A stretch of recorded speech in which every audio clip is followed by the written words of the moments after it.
Hey, so I sent you an audio text, but I don't think it went through.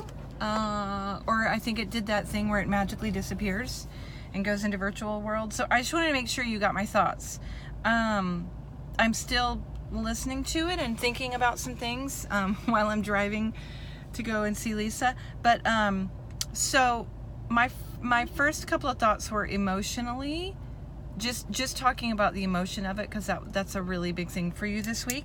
And honestly, if you sang it the way that you did, it'll be fine. I have a couple of things for technique, but let's talk about, just the emotion and kind of how you're getting to that. I think that it needs to be like super vulnerable, and abandoned. Those are the two words that are coming up. That's coming to me when I listen to it, with what you want to do with it. A tool for that is in your head voice. I feel like I want you to purposefully go super breathy, almost just like pure head voice, almost childlike, and just the like beautiful simplicity that can create the sound. So that's one thing I noticed that I wanted to maybe play around with, is just like anytime you go into your head, just actually purposefully put some breath into it. And I think you know what I mean. And then, speaking of, well, I'll get to that in a minute. And then in the bigger stuff, when you're down into your chest voice, and when you're using a little bit more power and full voice, just the word, well, the whole time the word abandon is coming, just abandon. Like, don't practice it, yes, and we have to have muscle memory and all of that, but then keep coming back to just reckless abandonment with this song. Just to get raw and completely vulnerable means you have to not care about what it sounds like, even though you do, and even though you're going to practice it like that matters, because it does.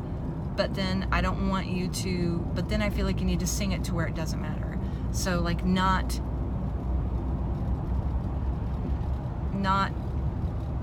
placing your voice or sound. And I know that's like, it's like we're using both sides of the fence, of course, but so in the end, practicing it like that.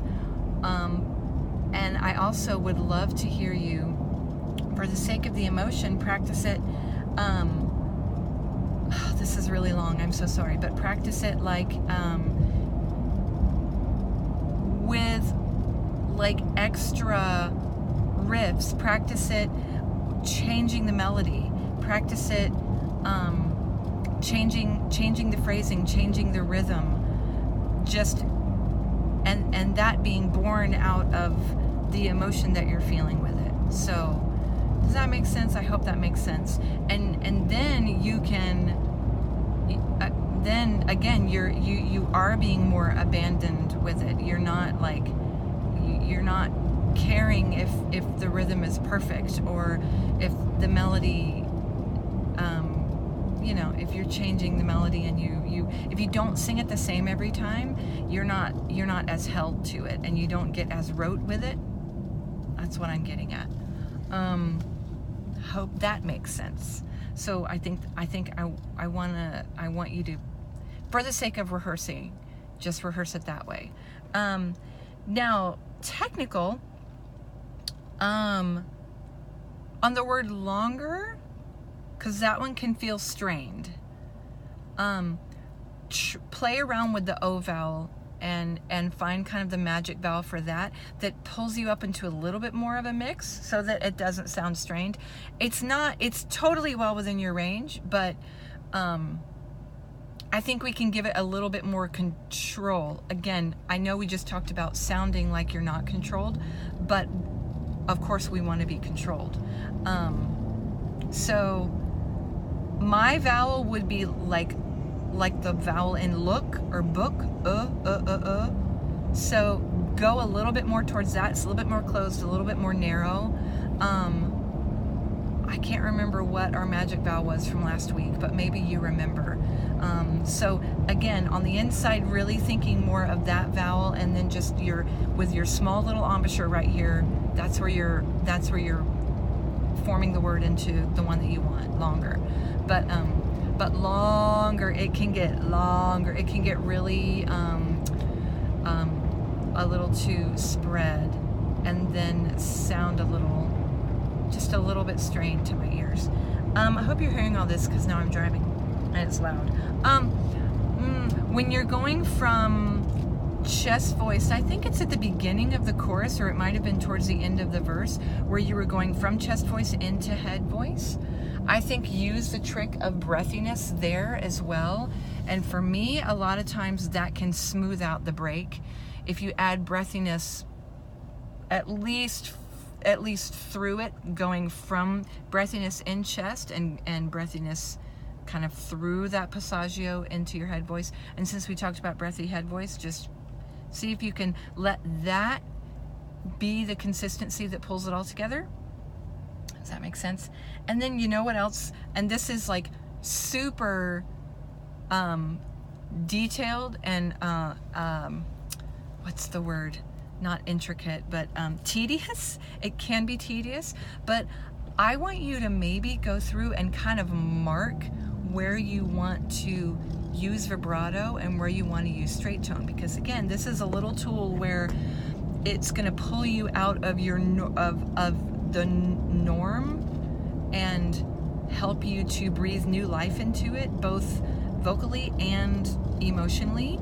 If you have places where you normally sing vibrato, make them straight. And again, I think that will give it a little bit more of a simple, childlike, vulnerable sound if you do more straight tone.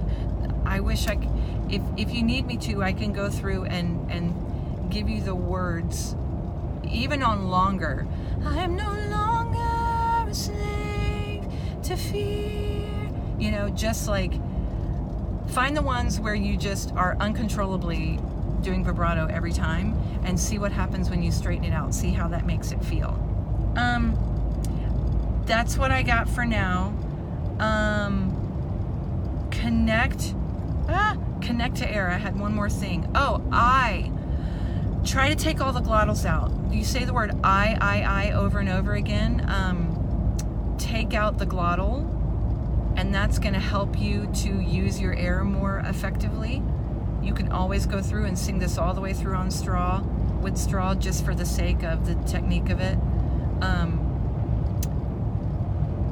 But take out the glottals and you'll connect to your air more. Or you will start each phrase with more air support. Let me put it that way. And then, dang it, there was one more thing I had. So going back to just kind of ripping it apart as far as the emotional side of it,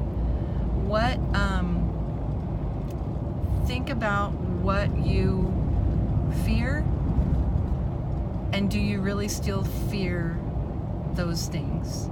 Because you're singing about you're no longer a child of fear. So whatever that thing is that you always have to give back to God, and you always have to say, oh, crap, I thought I conquered this one, but I'm feeling fear about it again. Whatever that is, that's what you're singing about. So, and that's like getting into the nitty-gritty, deep emotion of it.